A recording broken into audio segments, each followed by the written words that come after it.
My name's Brad Stevens. I'm a regular contributor to Sight and Sound and author of books on Abel Ferrara and Monty Hellman. And I'm R. Dixon Smith, author of Ronald Colman, Gentleman of the Cinema. I'm a film historian with an interest in German silent cinema and early German talkies. Brad and I will be talking today about F.W. Murnau's Nosferatu. Nosferatu, a symphony of horror.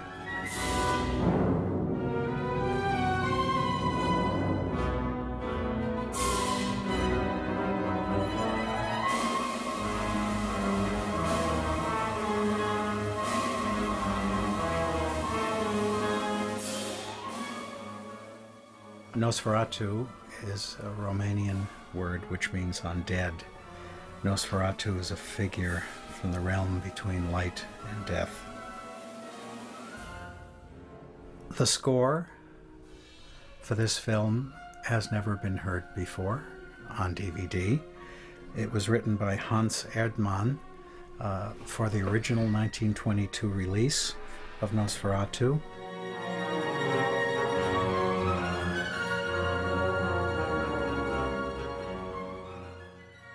Hans Erdmann wrote the original score for Nosferatu in 1922.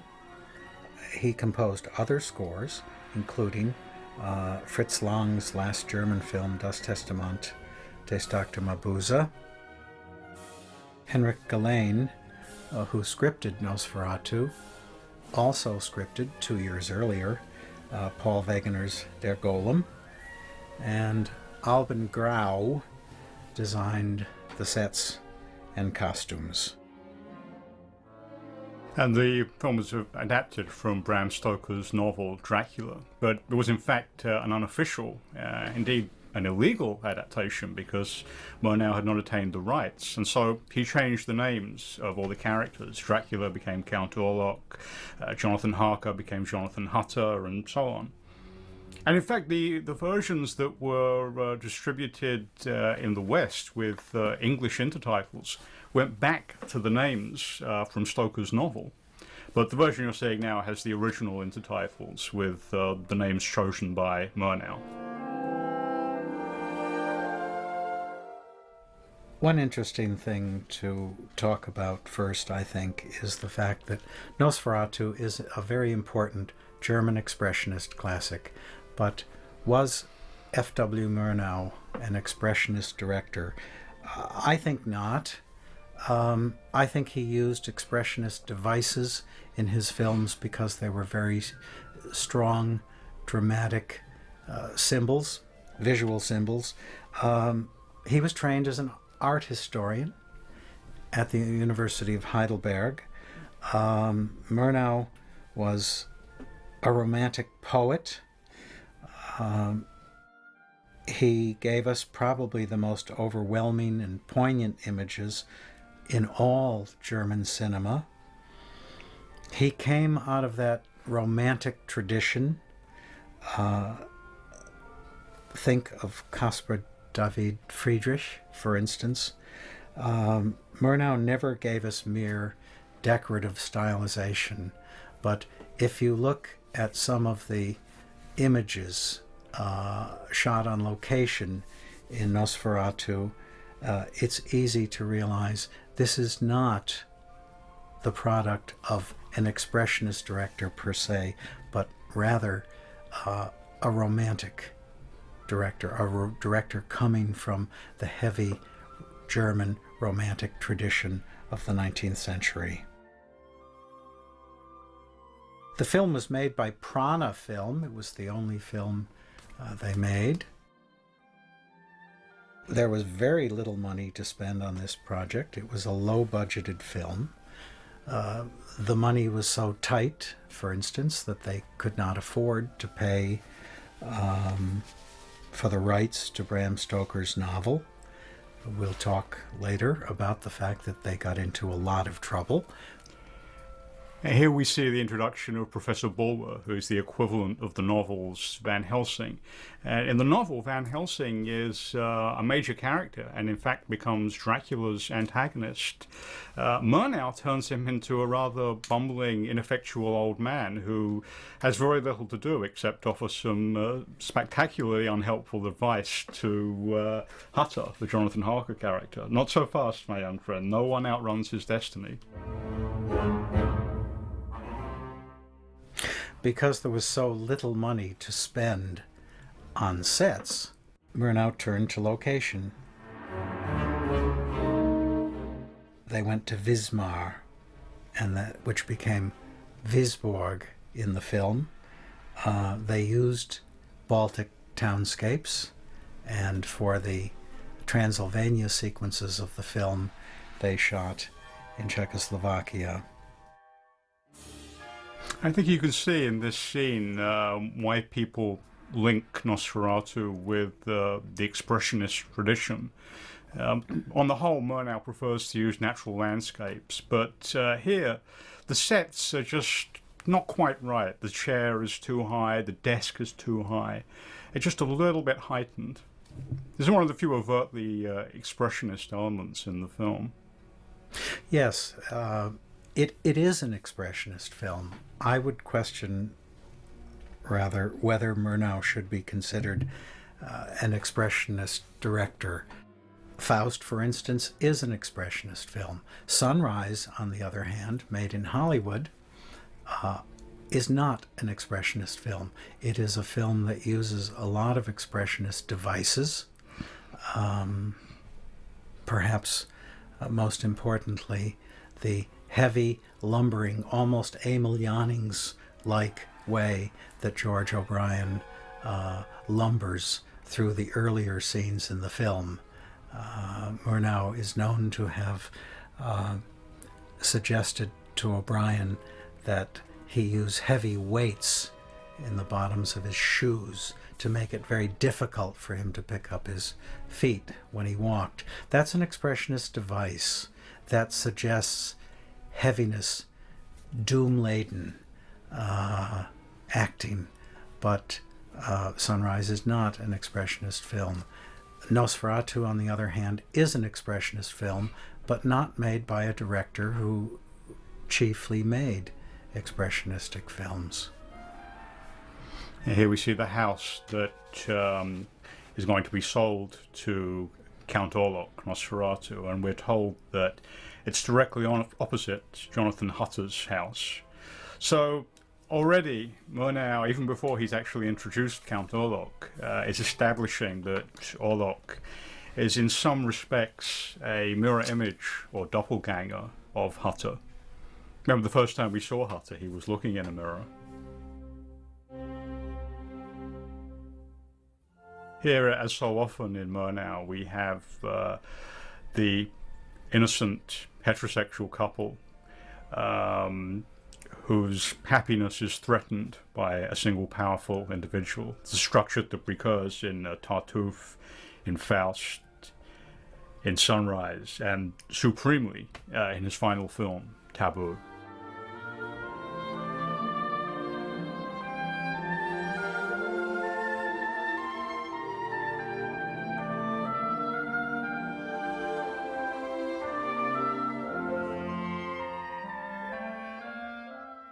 Hutter here displays the energy of an adolescent. There's something almost pre-sexual about it. We never really feel that his relationship with Ellen is a sexual relationship. He's almost like a child. And Ellen here seems peculiarly lacking in vitality, a strong contrast with her husband. It's almost as if the threat represented by Nosferatu, Count Orlok, is already somehow present in their relationship. With Ellen, perhaps preternaturally aware of it, aware of its future coming, but Hutter not at all aware of it yet, not until he makes the journey to Transylvania. And there's a suggestion that Count Orlok is the embodiment of something, some perhaps sexual element, which is missing or repressed in the marriage.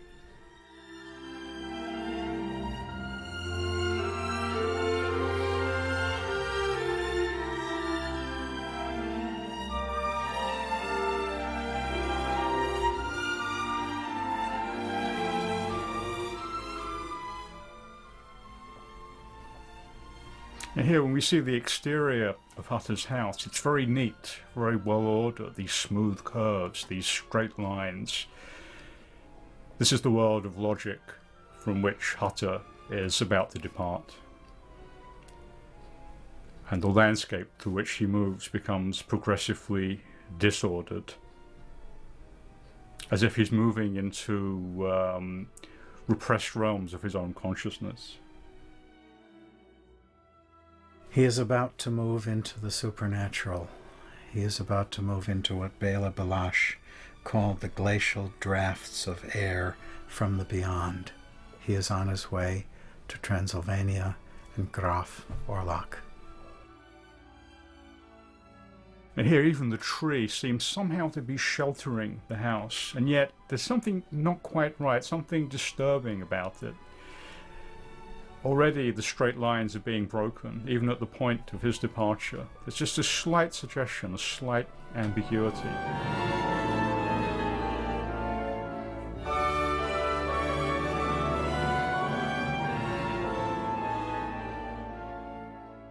He has now left his ordered, structured world and is about to venture into a nightmare, a supernatural nightmare. And here we see the hills, the forests, the lowering storm clouds, the great shadows of the supernatural. The scene we are looking at now, we have seen refilmed many times over in later versions of Dracula. But this was the first time. Harker, here rendered as Hutter, enters, and the moment he tells the landlord where he is going, jaws drop, spoons drop. It has become a cliche over the last 70 or 80 years, but this is the very first time. They know what he does not yet know, that he is about to take his life into his own hands by meeting Count Orlok.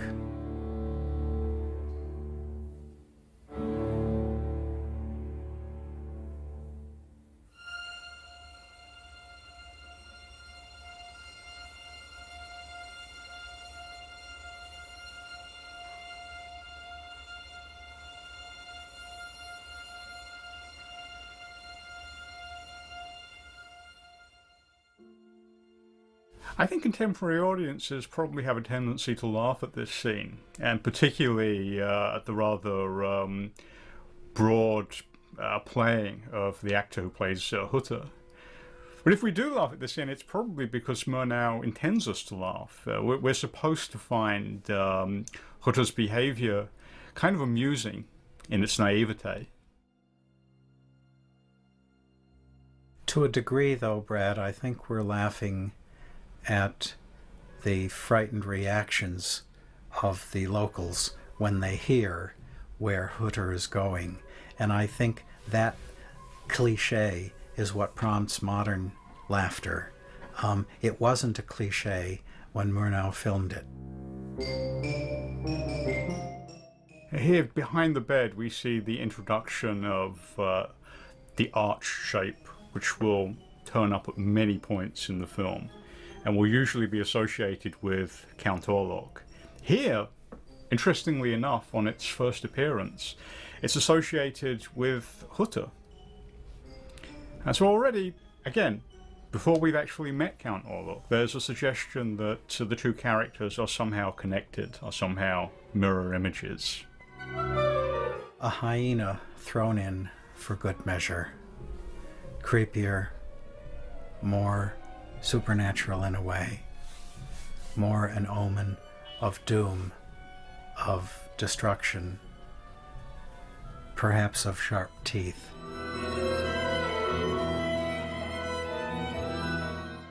It's worth remembering that one of the first shots of the film showed Ellen teasing a kitten with a piece of string. That was the first reference to nature in the film.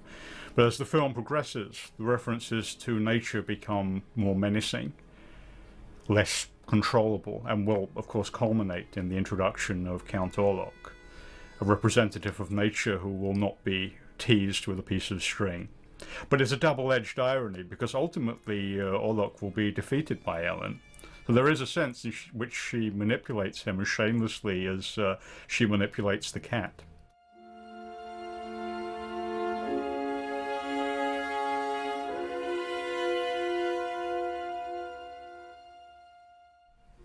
Now, Bram Stoker's novel was entirely narrated as a series of journal entries, letters, diary entries. The use of these written texts in Murnau's film kind of relates to that. Not exactly, because there are no exact equivalents to these texts in the novel, but the idea is basically the same, a series of written texts guiding us through the narrative.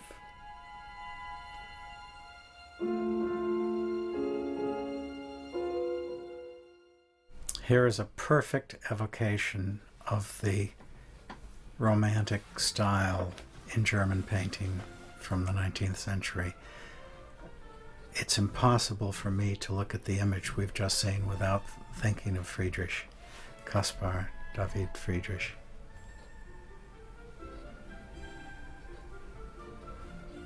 Again here, the clear use of the arch.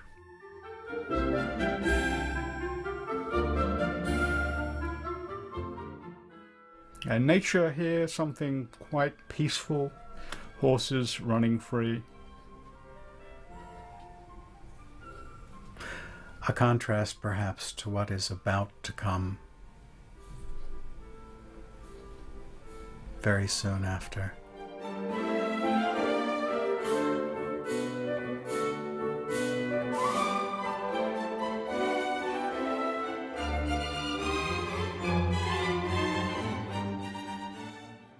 This very broad performance where he can't just put the book down, he has to throw it down. Yes. These gestures that are so strongly stressed. Yes.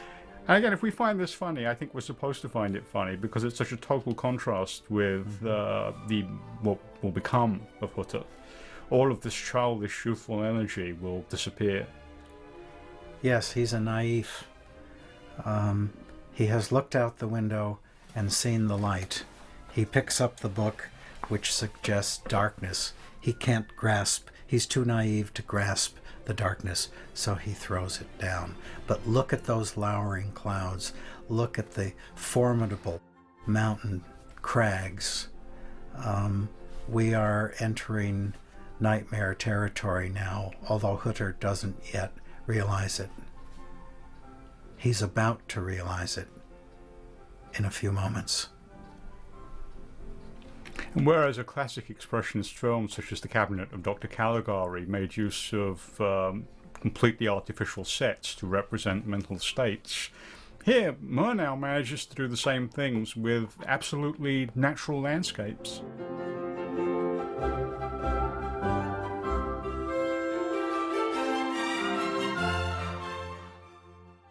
That is a horrific image. It is not an expressionist image. And you notice when they cross the bridge just shakes slightly. Just a suggestion that Hutter is heading into a world which is not based on such solid foundations, the world of the subconscious.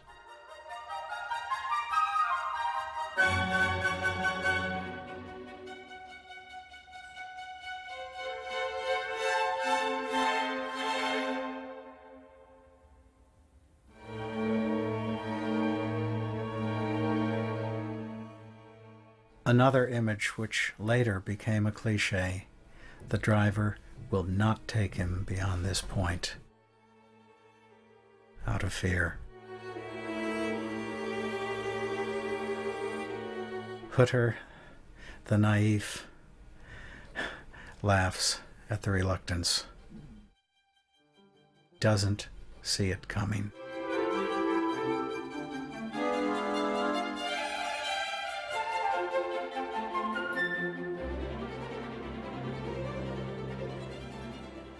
Another bridge image, the idea of crossing bridges. Again, a natural landscape used for symbolic effect. I think it's difficult to put ourselves into the minds of an audience that was seeing this film when it first came out. You know, now, as you say, all of these events are cliches. It's very difficult to imagine what it must have been like to see this without knowing what was going to happen.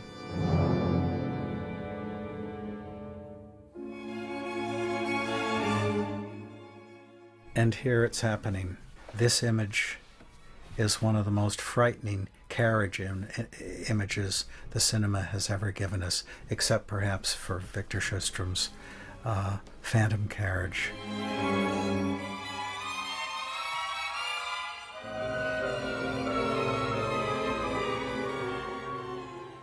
And note the use here of speeded up motion. And this is in fact the first appearance of Count Orlok, disguised as a coachman. And here there's almost the sense that Orlok has control not only over the characters but over the cinematic text. And his first appearance, suddenly we have speeded up motion, we have images in negative. It's as if the whole film's style changes as soon as Orlok appears. Some commentators have criticized the fast motion, and especially right here, the use of a negative image as a clumsy piece of stylization. I don't see it that way at all. It is stylized. It's very heavily stylized. It is suggestive of a nightmare. And it's not as if it's appearing at an arbitrary point. I mean, it's very clearly linked with the first appearance of Orlok. Yes. Things move the way they move in a nightmare. They do not move the way they should move. We do not see negative images in real life, but perhaps they exist in the dream world.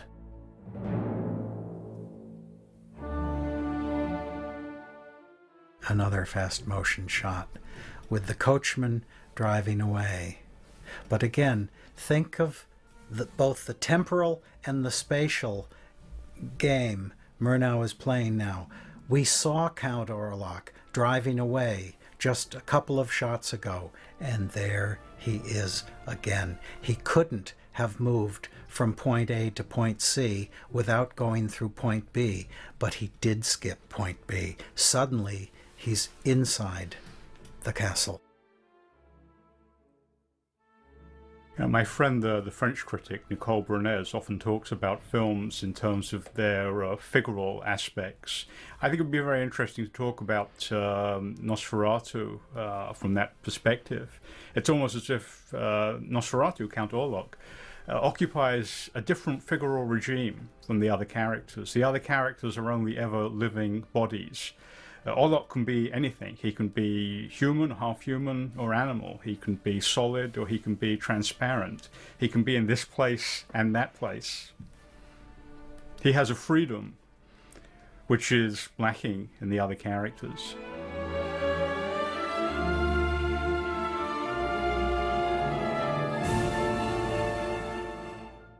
Again, the arch.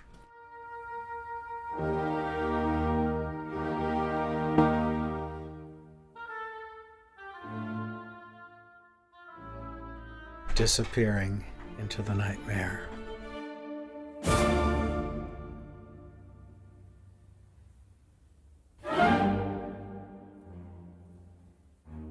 Was this a set?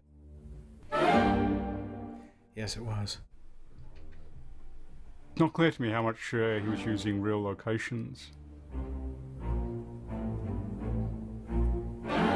Here you can see the chair is just slightly too high. It's just a small expressionist touch.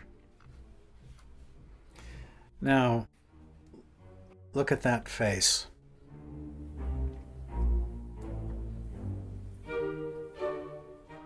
There are those who compare and contrast Mark Schreck with the more famous Bela Lugosi performance as Dracula. For my money, a figure who has lain in a coffin, moldering for years, if not centuries, is not going to be wearing a clean, shiny tuxedo. On the other hand, what he will be wearing has mold adhering to it for years, if not centuries. Look at that figure, look at that face, and look at that body. It's suggestive of contagion, contamination, desiccation. He's got the palpable stench of decay on him. Look at his hands. They're not hands, they're claws. He's got the pointed ears of a creature, and he's got positively rodent teeth.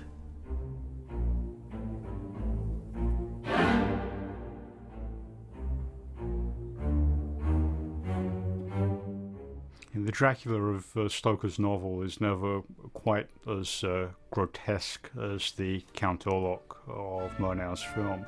On the other hand, he's never quite as romantic as the Bela Lugosi of Todd Browning's film.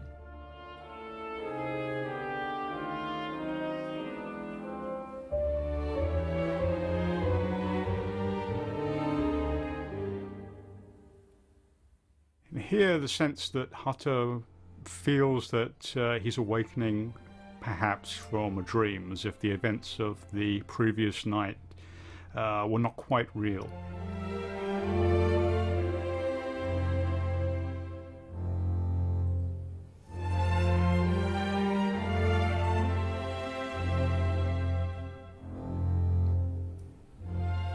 And here even the sunlight seems somehow trapped.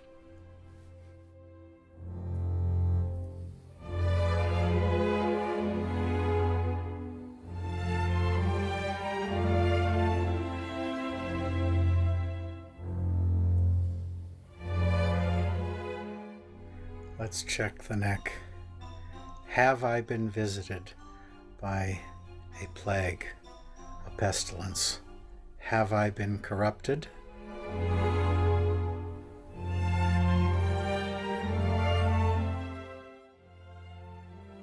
It's almost as if he understands that there is the possibility of him being bitten on the neck, even though it hasn't actually happened yet. I've always assumed by the smile we see reflected in the mirror that he sees he has not been corrupted yet.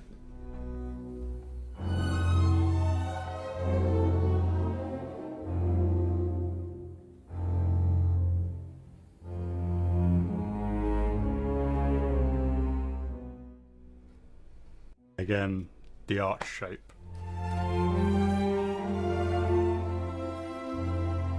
About half the time the arch seems to be associated with Count Orlok, the other half it's associated with Hutter, though very clearly reinforcing the idea that these characters are somehow mirror images of each other.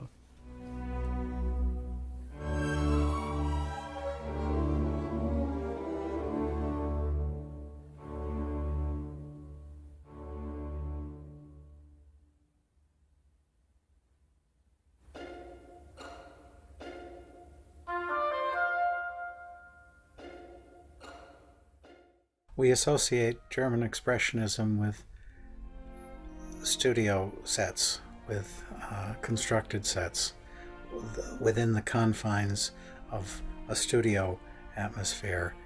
Here, we have an Expressionist film. Most of it is clearly Expressionistic. The acting styles are frequently, especially Count Orlok, is a jerky, expressionistic acting style. But I believe the fact that we have such breathtaking locales has to do with the fact that there was no money to create elaborate studio sets.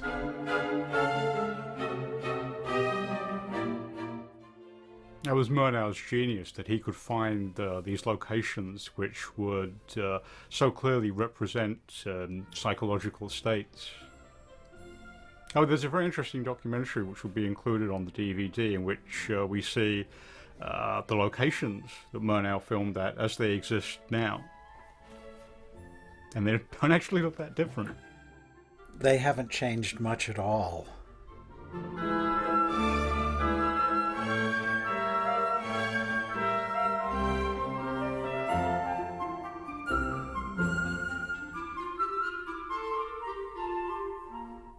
Again, I cannot look at this image without thinking of Caspar David Friedrich.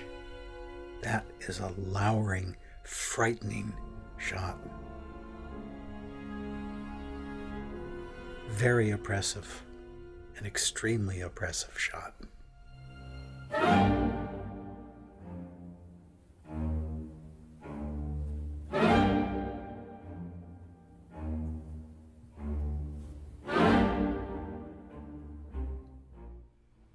Now, Orlok here sees the image of Hutter's wife, Ellen, and immediately, for some reason, is attracted to her.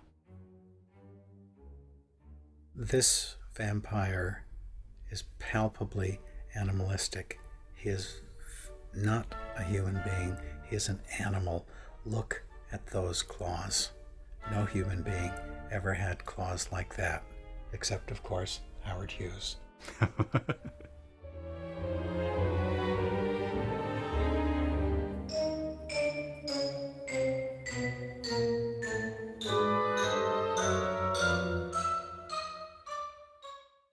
They were reminded that the house Orlok is buying is directly opposite Hutter's.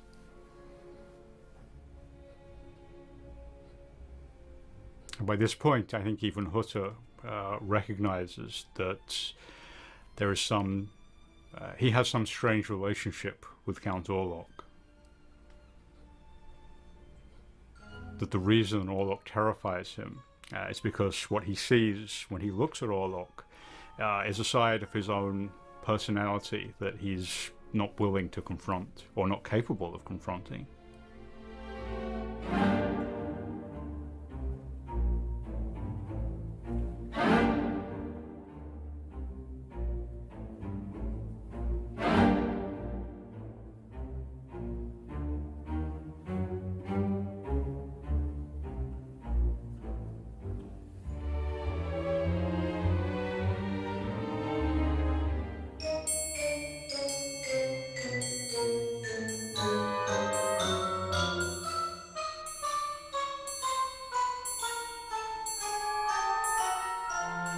Up to now, this has been a fairly faithful adaptation of the novel, but that will certainly change in the second half, and the changes that Murnau makes to Stoker's novel are quite intriguing. But up to now, this is a reasonably faithful adaptation.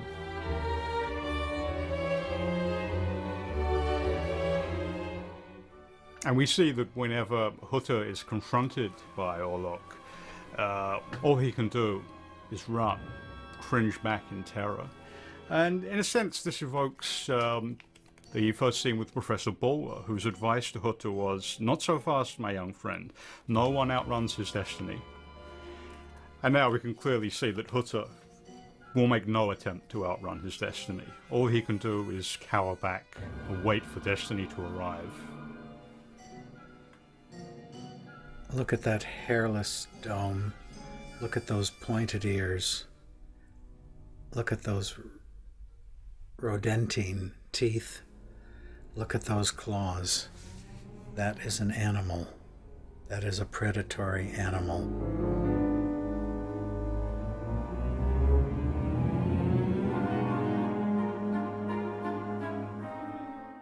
And here Murnau introduces what will become the dominant theme of the film's latter stages, the connection between Count Orlok and Hutter's wife, Ellen.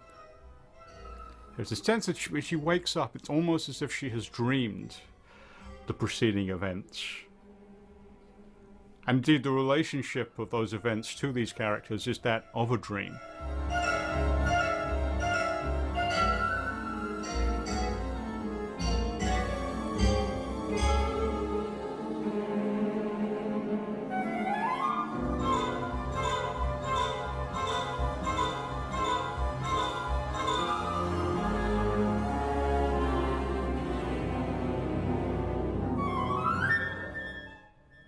this amazing image of Nosferatu as shadow. As they said, the other characters are only ever living bodies, but Nosferatu, Count Orlok, can be anything. He can be a body or a shadow. This is one of the first major departures from the novel. Vampires do not cast shadows, do they? That I'm not sure. They certainly do not show there is no reflection in a mirror, but do they cast shadows? Perhaps they do. Okay. I don't know if that's established in the novel. Now, Andre Bazin once claimed that editing played no meaningful role in Murnau's films, but we can see that that's nonsense. The editing here is astonishing, almost as if Count Orlok is looking at Ellen, something that's suggested purely by patterns of editing. And I said earlier, with the use of speeded up motion and negative, there's a suggestion that Orlok can control the rules of the narrative. He can control the filmic devices. But there's the implication here that Ellen perhaps shares that power with him. The power to cross enormous distances by means of patterns of editing.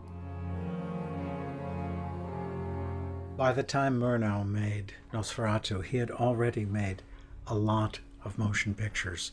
Unfortunately, very few of them have survived.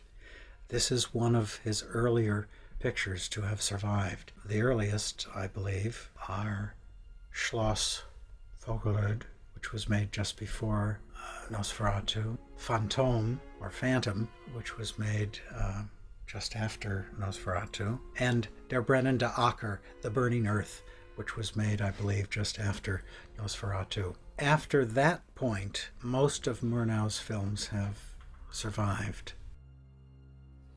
And Hutter, again, awakening. Perhaps from a dream, but by this point, he clearly could not convince himself that these events are not really happening. They clearly are happening, but they still have a dreamlike quality. And again, he has reached for his neck. Have I been corrupted? Where is my host? It is daytime. My host is not up and about. We never really get a sense of what Orlok's house looks like. We only ever see it in fragments. We see a doorway, we see a window, we see a corridor. But it's very much the realm of dreams, compared to the way that we saw Hutter's house earlier in the film.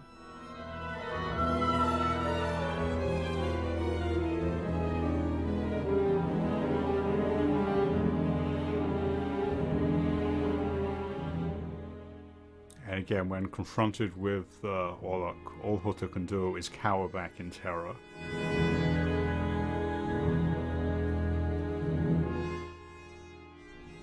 Close-up of a predatory animal's teeth. This shot, I'm afraid, always produces laughter in modern audiences, from modern audiences. Why do you think that is? Most people don't ascend stairs on their bottoms. It is a faintly comical image, but I think the degree of laughter it produces in modern audiences is a bit inappropriate, given the atmosphere and given the nature of the scene. Count Orlov loading coffins to be transported to Visborg.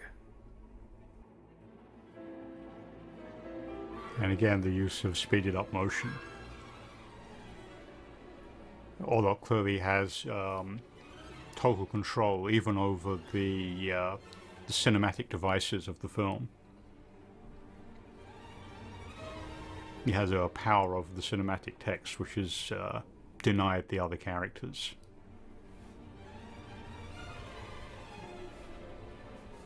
And even Hutter's attempt to actually do something instead of cowering in terror, his attempt to escape, takes the form of what almost seems to be a suicidal leap.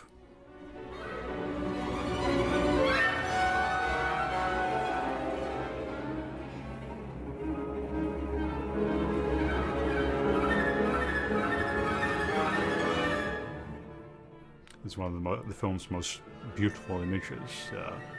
Orlok's coffin being transported along the river.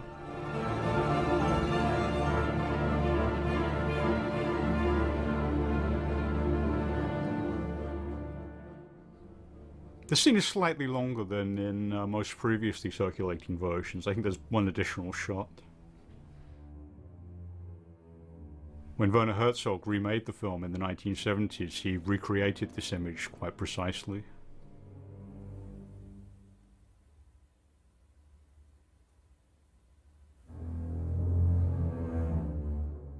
Here we're back in the world of conventional normality, a world of clear lighting and straight lines. And notice the presence of the nun,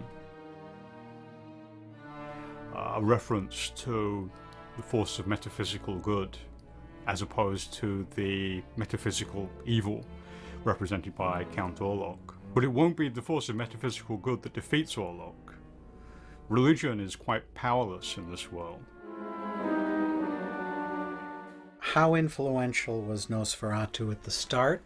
Well, it's important to remember that Nosferatu was almost a lost film. It was yanked from circulation based on the lawsuit that Florence Stoker brought against Prana Film, its producer.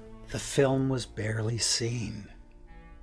By the time Todd Browning made Dracula for Universal, the only prints of Nosferatu that were in circulation were bootleg prints that tended to show at private film societies. There would have been many people in the film industry who had seen it when it first came out, but I think the influence of Nosferatu came later.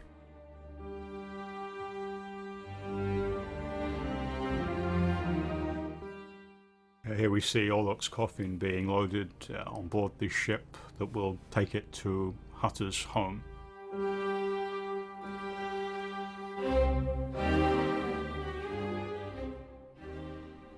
There's these lamps which barely seem to penetrate the darkness.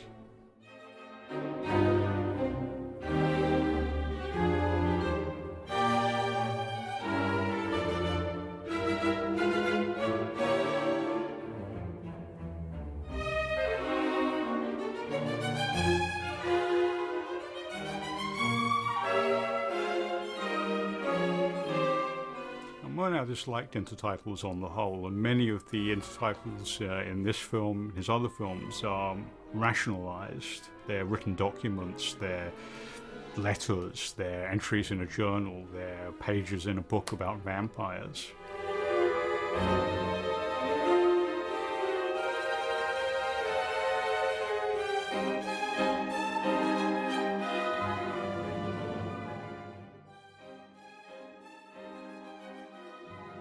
The coffin is about to be loaded into the hold, and Count Orlok and his rats are about to be transported and taken to Visborg, where they can infest and infect the entire community.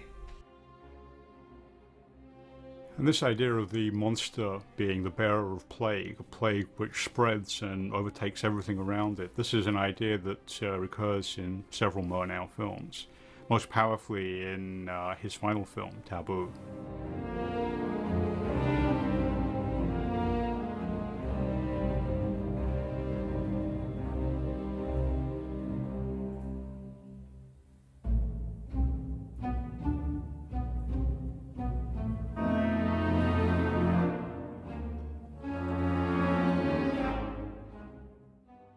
Here we see Professor Bulwer, the equivalent of the Van Helsing character in the novel. I think it's important to point out that in Stoker's novel, Van Helsing is one of the major characters. The final scene of the novel has Van Helsing leading the other male characters in an attack on Dracula, the vampire, while Jonathan Harker's wife stands off to one side, watching from a safe distance. Here, Murnau makes this character a totally useless old man who really has nothing at all effective to contribute to the fight against the vampire. He's first seen telling Hutter not to try resisting his fate. He lectures on Venus flytraps. He has no function at the end of the film except as a kind of diversion. And the changes here are so extensive that it's almost possible to see the film as a critique of the assumptions made by Stoker. And I wonder if it was Murnau's homosexuality that encouraged him to reject the emphasis on male heroics in Stoker's novel. Though, of course, we now know that Stoker himself was homosexual. But it's interesting the way that Murnau ends up focusing on the figure of the woman. Knock, incarcerated in the asylum, reduced to eating flies. Blood is life. Blood is life. In Stoker's novel, we first encounter this character called Renfield in the asylum. Murnau has had the idea of introducing him earlier, making him the real estate agent who sends Hutter on his mission. Interesting change.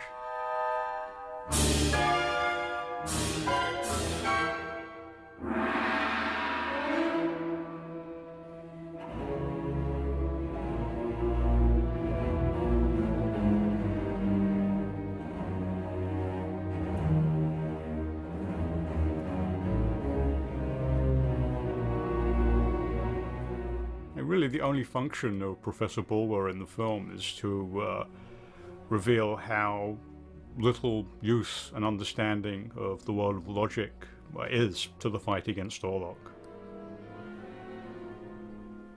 Bulwer compares his Venus flytrap with a vampire. But this knowledge will not in any way contribute to helping to vanquish the vampire. It's almost as if Murnau was underlining the uselessness of Bulwer's way of seeing the world.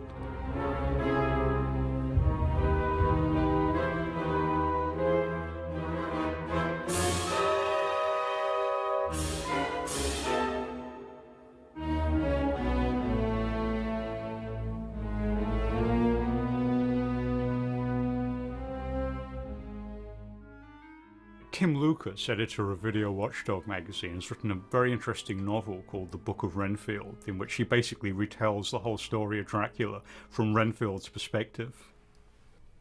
Because when you think about it, it must be a fascinating backstory. How did these characters, Dracula or Renfield in the novel, Orlok and Knock in the film, first make contact with each other? There's no logical way they could have done. They seem to have exchanged these strange documents.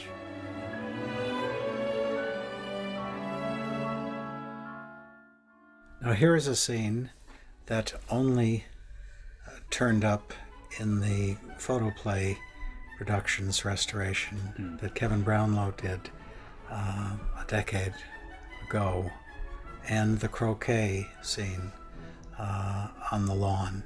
Both the sitting on the bench looking out over the Baltic and the croquet scene. These scenes had not been in the print for some 70 years.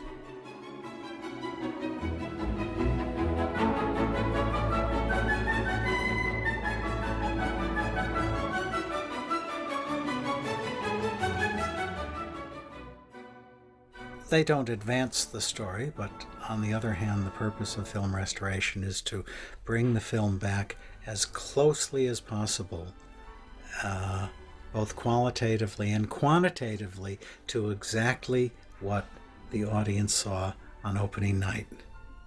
I think this does advance the story. It's an eerie image, it's forlorn, it's wistful, and almost inexplicably, there are lots of tombstones in it. But none of them standing straight. Ellen is here looking out to sea, waiting for someone. Ostensibly, she's waiting for her husband, Hutter, to return. But as we will soon find out, Hutter is traveling by land. It's Count Orlok who is traveling by sea. So this introduces the ambiguity. Who is Ellen really waiting for? And who is her real husband?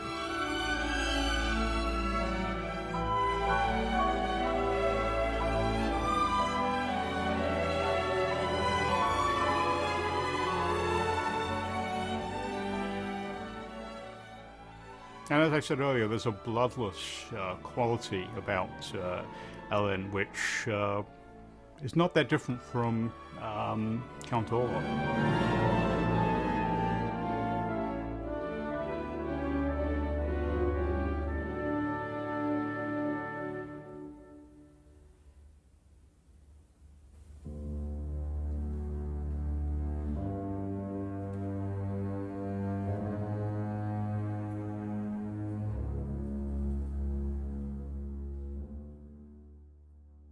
Hutter no longer displaying that frantic, childish energy, no longer dashing about everywhere. He seems to have been rendered somehow impotent by Count Orlok and his encounter with Count Orlok. Stressing, I think, the sexual element of the threat that Orlok represents.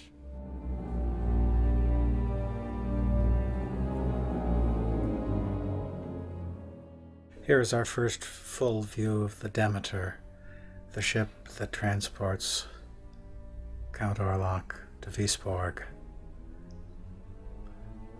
moving just as imperceptibly as the ship in Taboo. Almost without human agency.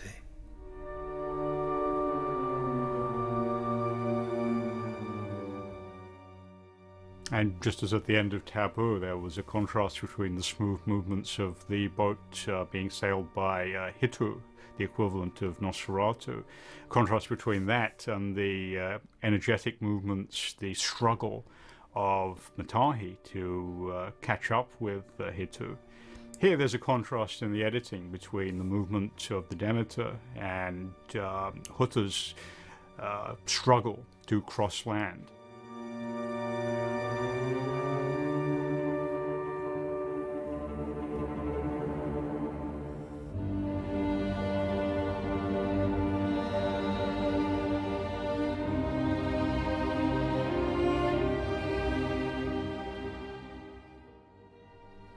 Here we see that the announcement of the plague. The monsters of Murnau are often associated with the spread of some form of plague, either literal or metaphorical.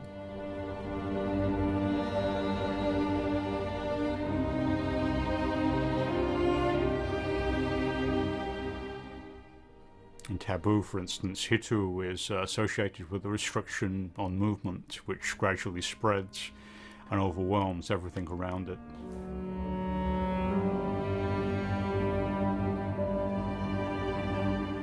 It seems to me when a silent film is tinted, I mean, this is just a personal opinion, but it seems to me that the image loses a lot of its physical beauty. How much control in general will a director have over the amount of tinting or the exact tints that were used? If a director said, I want this film in black and white, would that have been respected on the whole? Would depend on the director. Yeah, would I'm depend sure. on the director's power. But what I'm asking is, was tinting something that would tend to be imposed by the studios or the money people? Again, it depended on who the director was. Sometimes the studio did it with no consultation with the director. If a director was a big prestige name director, yes, of course, he would have input. We know that Obligance decided on the tinting of Napoleon because the documentation still exists. Blue here, sepia here, At times, the studio would decide on the tinting, and the director had nothing to do with that decision. The director was, after all, a contract employee. He was paid to direct the film. He directed the film. He picked up his paycheck. Directors like Murnau, Fritz Lang, Abel Gance were much more interested in every stage of that film's presentation. The music, the tinting. They would either decide or be very involved in the decision-making process. Here we see the perspective of the film gradually enlarging. Initially, Count Orlok was a threat only to Hutter, and through him to Ellen. Now we see that his the threat he represents, is affecting more people. It's affecting the crew of the ship. And this is preparing us for the eventual spread of the plague. Count Orlok is clearly a menace to the entire crew. And we are about to see two or three of the most supernatural shots in the entire film. Look at the ghostly, transparent image of Count Orlok. Now, what's interesting is that usually in films of Dracula, the cliche at the end of the film is to have Dracula crumble to dust. At the end of this film, when Orlok is exposed to sunlight, he simply becomes transparent. But we've already seen him transparent. So there's a sense, if you connect those two images, it gives a certain disturbance to the ending of the film. The sense that the threat Orlok represents hasn't really been defeated. We're told that it's defeated. But what we see is Orlok simply occupying another of the many figural regimes that he's occupied throughout the film.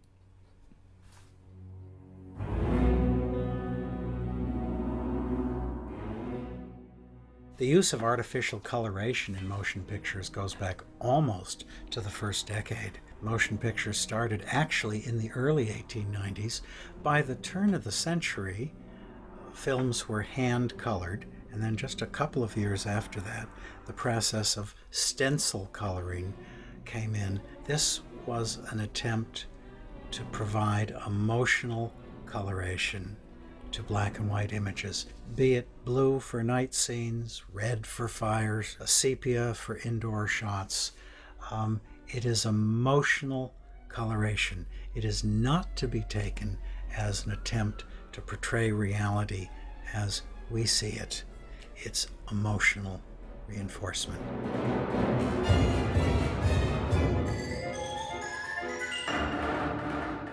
And of course, they weren't seamless prints sent out to the theaters.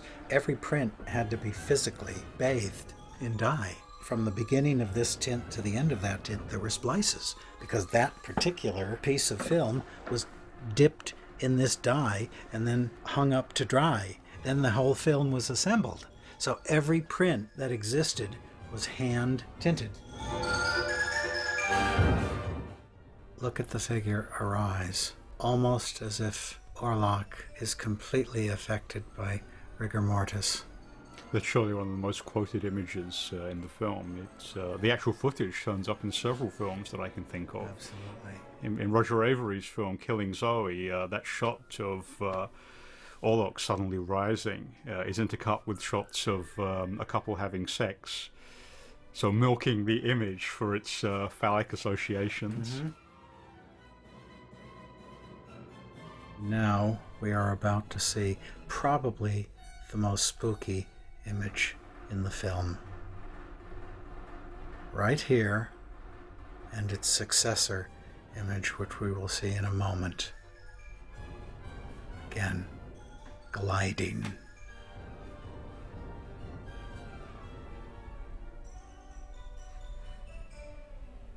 A phantasm, a nightmare image from our worst nightmares. The death ship has a new captain.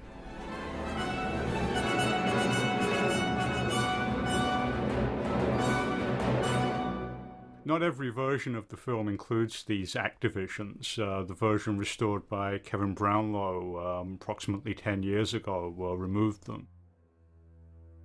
There are some versions that include them, but not all.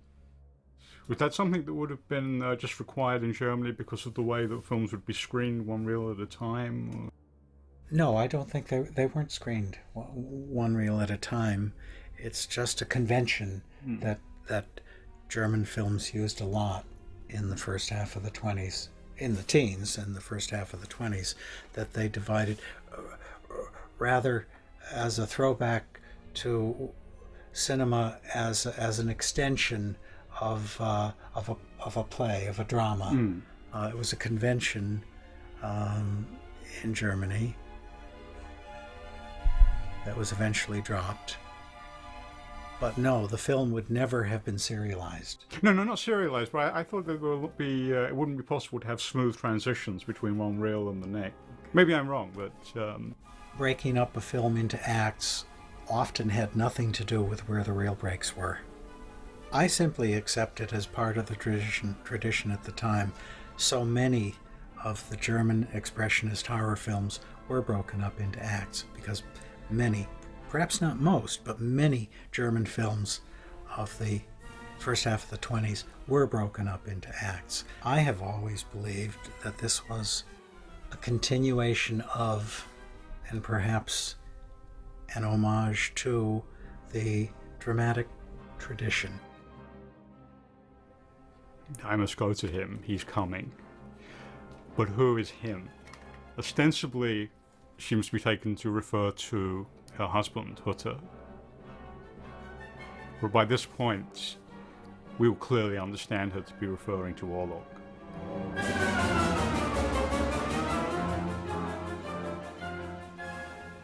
I love this tree in the background. It seems to have almost an element of insanity to it. And yet it's a normal tree, obviously something he found on location. The way he uses these natural landscapes to evoke psychological states is simply astonishing.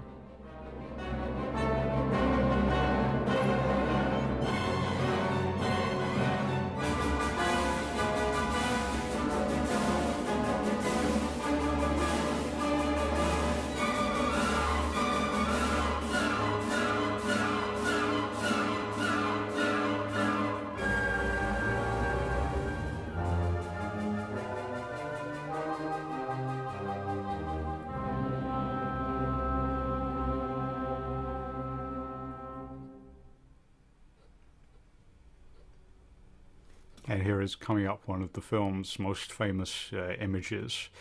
The ship suddenly intruding into the frame. The force of irresistible fate. It's a shot that will be repeated in Murnau's final film, Taboo. Except there, the ship comes in from the other side of the frame.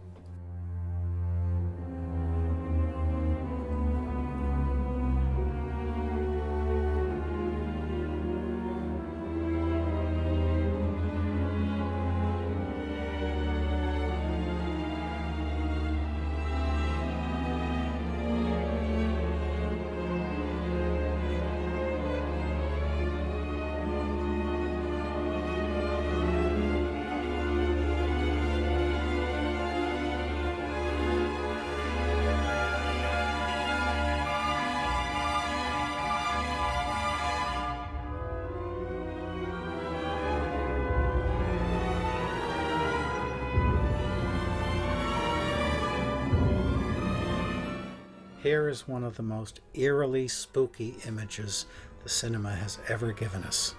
Look at the jerky quality and then the slow, imperceptible horror of the plague itself in semi-human form arising. Coming up from below, as if from the subconscious. Literally, the return of the repressed. Enno Patelas has talked about seeing this restoration with the original Erdmann score on it, and he was struck by how powerfully reinforcing the original music and the original tinting were. how much they reinforced each other.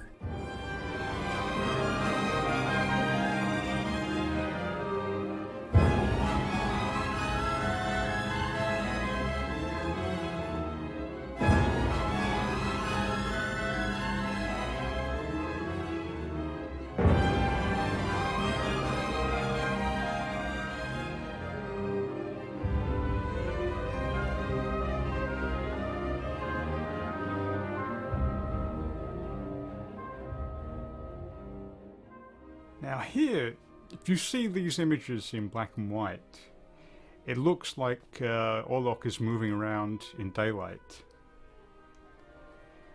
Now the version that was restored by Kevin Brownlow tints these scenes dark blue, and it's more, it's clearer that the scene is taking place at night.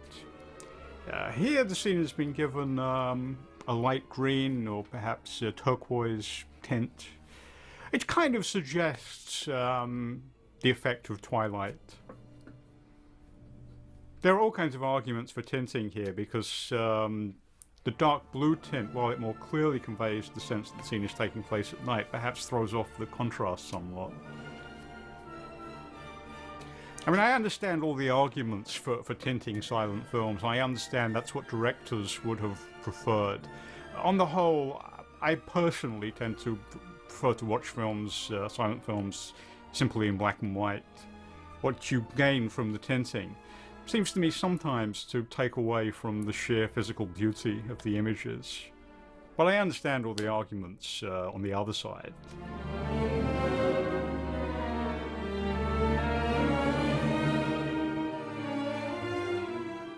Looking at this image of Orlok carrying his coffin through the streets of Visborg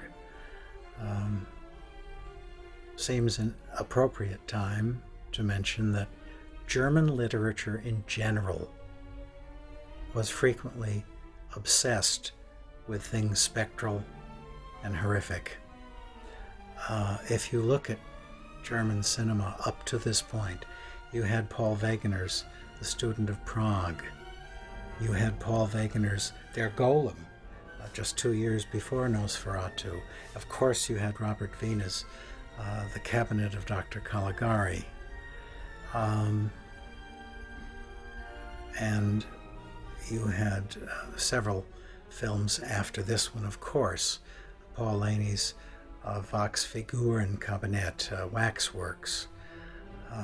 You had the great Conrad Veidt remake of The Student of Prague 3 years after this. The preoccupation with the spectral, with terror, with the horrific, perhaps never more successfully evoked than in images such as these. Watch as Orlok dissolves.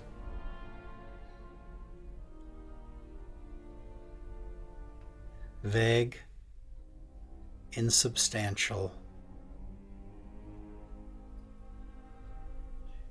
and palpably more horrifying as a result. You literally can't put your finger on it.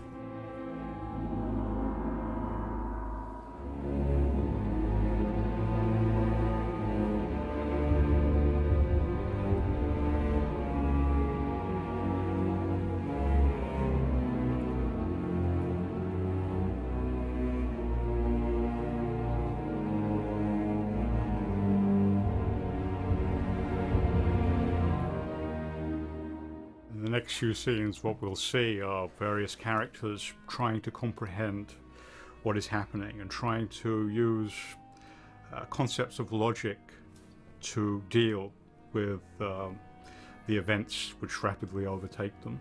And what Murnau will show us is that logic can be of no defense against the threat represented by Orlok.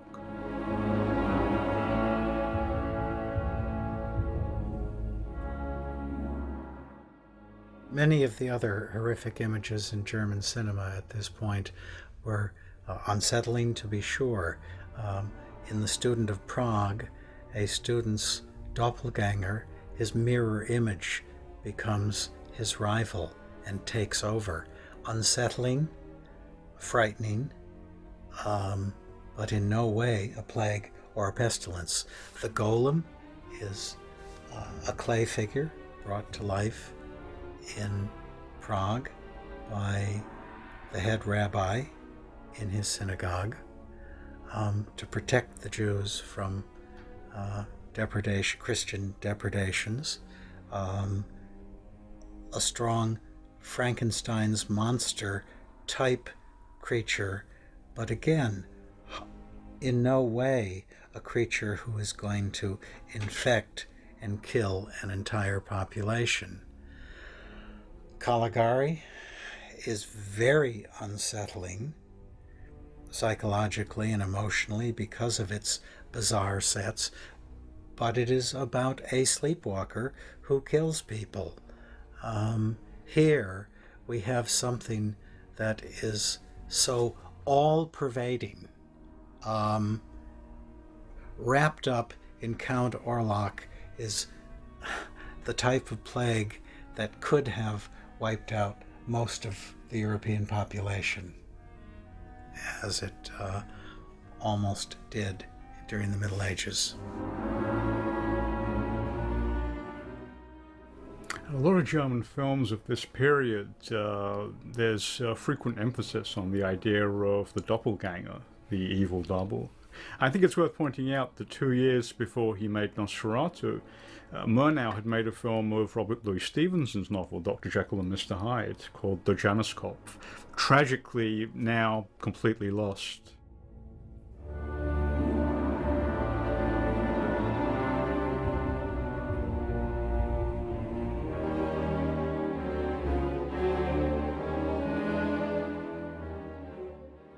Well, Murnau was interested in certain structures, some of which would involve the confrontation with a double, a secret sharer, a doppelganger. This genre certainly enabled him to explore that interest. But then if you look at Taboo, he's exploring the same interest there with no hint of expressionism, quite the opposite, in fact. The doppelganger motif, of course, continued into the talkie period in German cinema. Perhaps its greatest example is Fritz Lang's M, in which Peter Lorre's Hans Beckert is a character, but his doppelganger, this other side, this Hyde image to his Jekyll, is a vicious child murderer. And as Hans Beckert himself says when he's on his knees, he says, why can't you help yourself? Ich kann nicht, I can't help myself. Ich muss, I must kill. That is completely a fractured, that is a split personality, a classic split personality. And that theme is prevalent and present throughout Weimar cinema into the 30s. I guess because a lot of the directors of Weimar cinema, and particularly Fritz Lang, ended up working in America for various reasons. There was a lot of German emigres who moved to Hollywood in the 20s, including Murnau, and then, of course, to escape the Nazis later on. But I think that interest in the doppelganger kind of fed into the film noirs of the 1940s and the 1950s, perhaps the influence of all these German emigres. Film noirs tend to be focused quite obsessively on the idea of the doppelganger.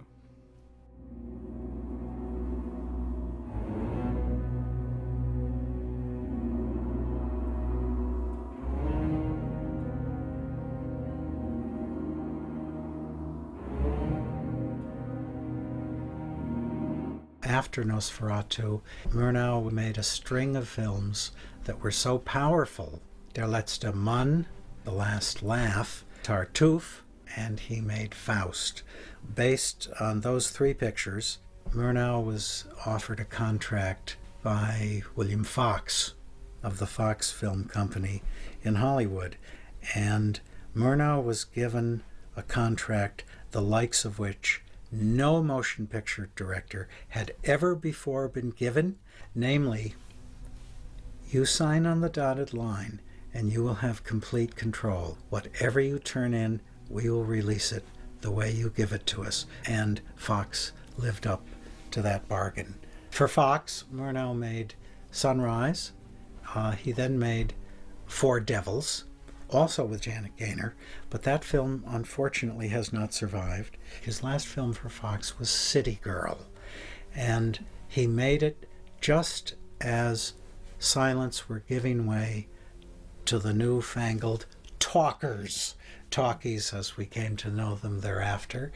And Fox got cold feet. They shelved it for more than a year, and when they finally decided to put it out, talkies were already fully ensconced, so they brought in a hack and had him shoot some talkie sequences to turn it into a part talkie. Murnau was already gone.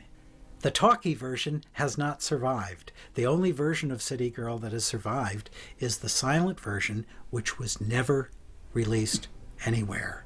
And then, of course, Murnau and Flaherty went to the South Seas to make Taboo, and that was unfortunately Murnau's last picture.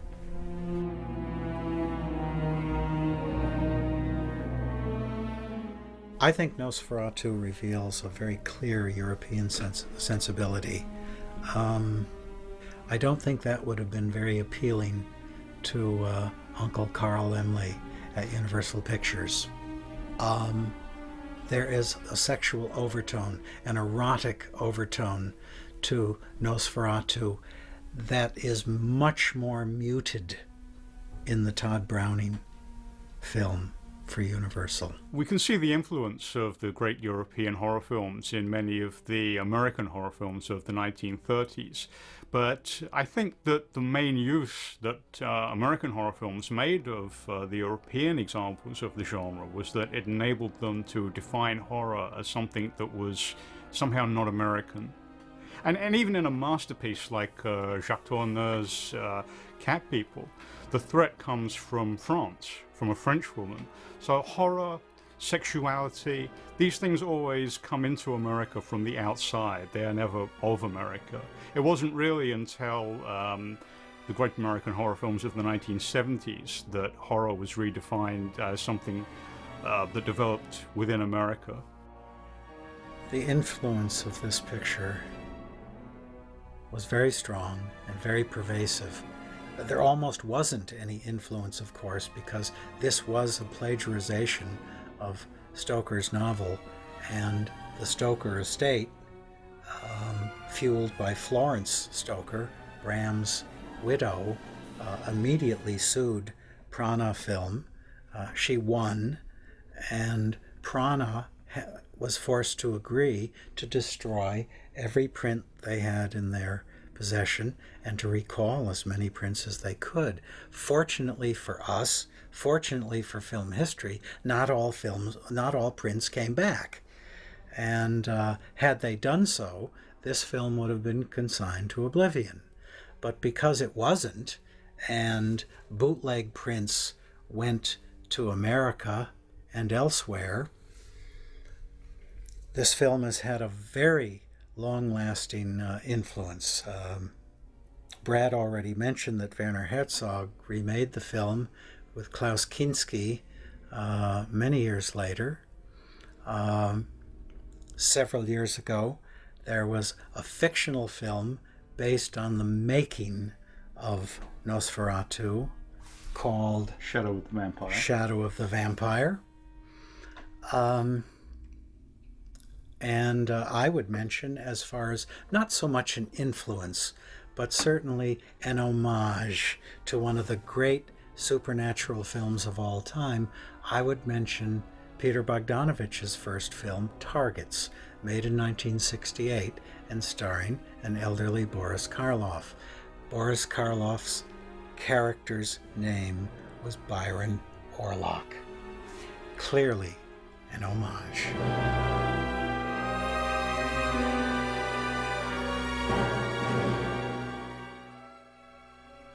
So when did Nosferatu come back into legal distribution? And how did it come back? Were the rights cleared, or did the rights to the novel suddenly go into the public domain?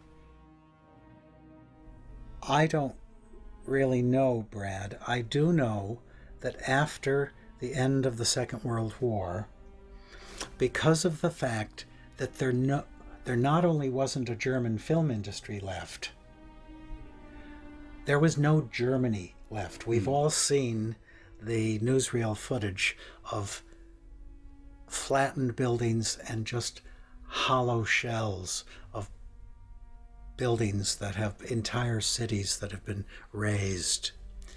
And at that point, the occupying powers turned over the rights to whatever subsisting rights existed regarding film copyrights. They gave these rights to a corporation, which we know today, Transit Film, to administer. And certainly by the 1960s, there were legal prints of Nosferatu circulating. Probably there were in the 50s. I certainly saw the film for the first time in 1962 or 1963. In America, they were legal prints. I saw the film in Munich in 1969. That was a legal print. I believe the rights were administered at that point by Transit Film. That was a gray area. Transit controlled whatever rights existed. Quite probably there weren't any rights that existed because most of these films probably were not recopyrighted 28 years after they were first released. But Transit Film had a vested interest in perpetuating their control over these commercially viable films. And they certainly claimed whatever rights they could. And of course they performed a signal service in making these films available.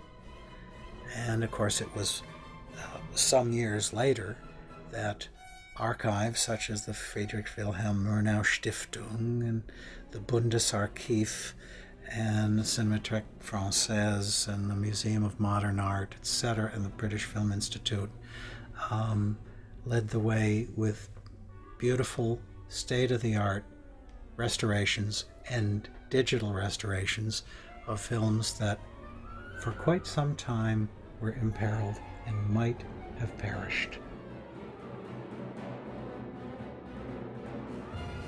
And this film is now certainly in the public domain, which is why there are so many cheap versions of it available on DVD. But the transfer we're looking at now is absolutely beautiful. If you spend like £1 to get one of these cheap DVDs, you're not going to get anything that looks like this. You're going to have a truncated print, run at the wrong speed, with inappropriate music, largely. You might, if you only pay £1, you might even get a mute print.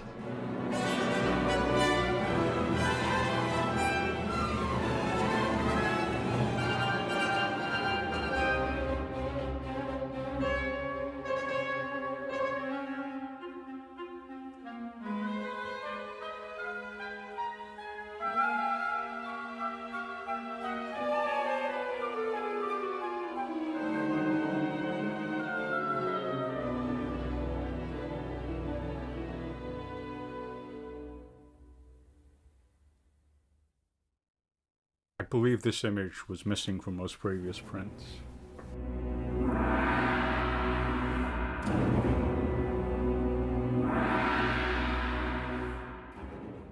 Constantly we have people waking up as if the events of the film are a series of dreams. Ellen here clutching her breast, suggesting the sexual nature of the threat that Orlok represents.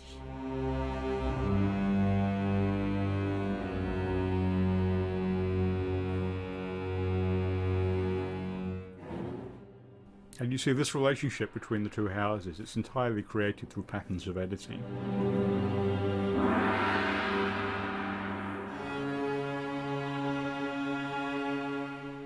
And the window where Ellen teased the cat with the string, now there is the vampire outside. Which she will tease as shamelessly as she teases the cat. So Orlok will ultimately be defeated by Ellen. This scene and and the final scene are both very erotically charged. Ellen in her nightgown, Ellen welcoming, throwing the windows open and welcoming this predator into her bedroom. This is the erotic power of Dracula as envisioned both by Bram Stoker and also by writers who preceded Bram Stoker. Think of the short story Carmilla. Or was it a short story? It was a novella. It was a novella by Sheridan Le Fanu, which preceded Stoker's novel by perhaps close to a generation, I believe.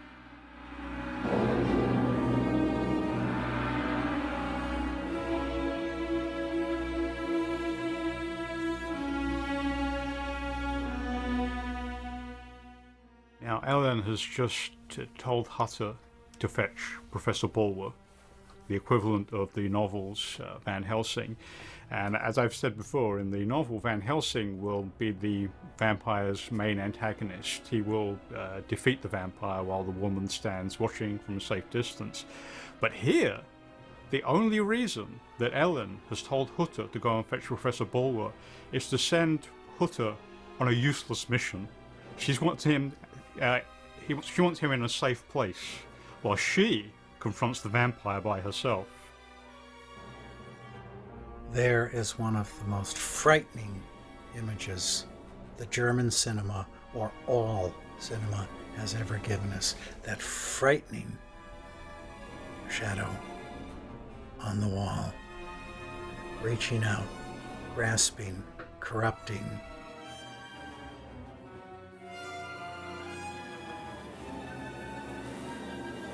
It's interesting that despite the changes made to the original story, this version is, I think, in most respects, closer to the Stoker novel than many later versions. Certainly the most famous version, the Todd Browning film with Bela Lugosi, wasn't really based on the novel. It was based on the stage play that was itself adapted from the novel.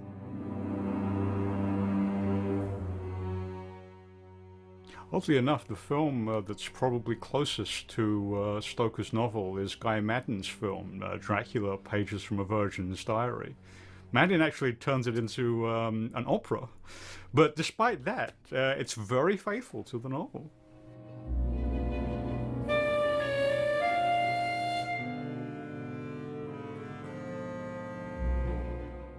And here Orlok realizes that he's remained with Ellen too long. It's the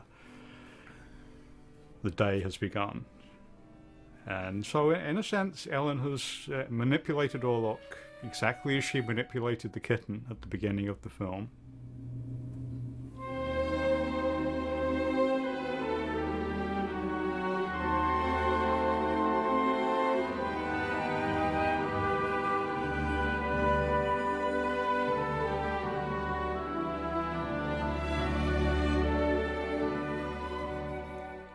Professor Bulwer, the character who defeats Dracula in the novel, here this rather useless old man who has nothing effective to add to the fight against Orlok.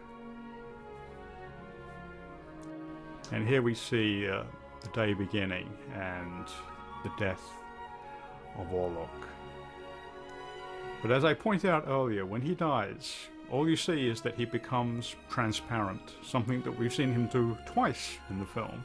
He's actually walked through a door with his coffin by becoming transparent. So although the film tells us that Orlok is defeated, although the narrative tells us that Orlok is defeated, we're left with a sense of dissatisfaction. Dissolving into a wisp of smoke. A departure from Stoker. But remember, in the previous shot, we saw his reflection. Stoker told us that vampires do not cast a reflection in a mirror. The film doesn't tell us that, so we're not necessarily obliged to see that as part of the film's mythology. That's right. And again and again in Murnau, we will have this idea of the woman having to sacrifice herself to the monster in order to save the life of her lover.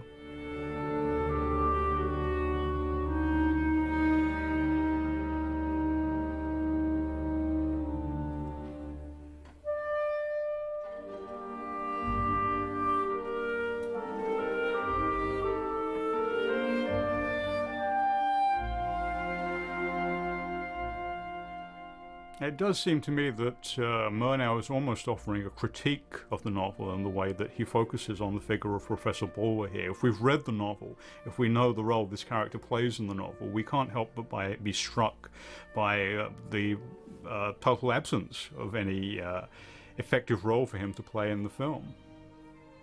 He's simply an ineffectual old man. The vampire has been defeated by the woman acting alone.